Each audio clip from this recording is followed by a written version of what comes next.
To help illustrate function curves in the function curve editor, I'm going to take our arm object and create a simple movement animation track for it.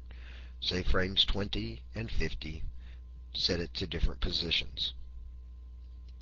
A function curve is a visual representation of how true space shall change the values of rotations, movements, scales, etc.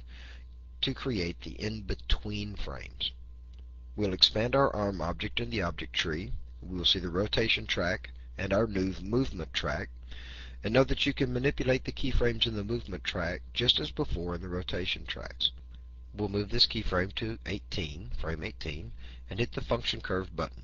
We'll notice the tracks in the track pane are now replaced by the function curve editor, and that for each track of animation there is an X, Y, and Z axis representation in the function curve editor.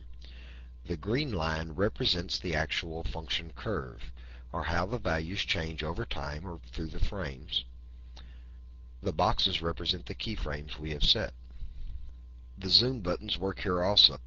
But what is this function curve actually telling us?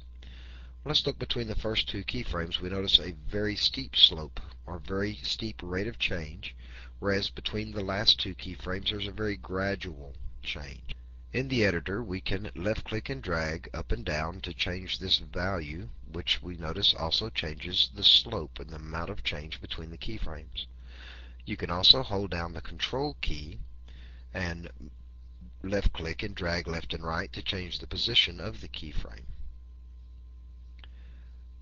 The value or vertical position of the keyframe is independent on all three axes.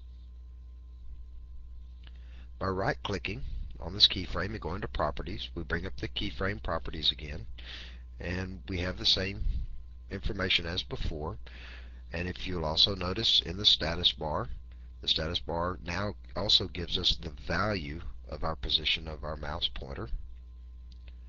Let's set this curve to a sharp setting. Now the sharpness of the curve is not independent for each axis.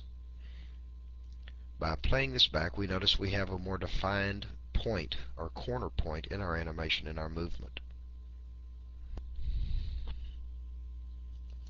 Let's bring our value down to approximately that of our end keyframe for Y, and do the same for X.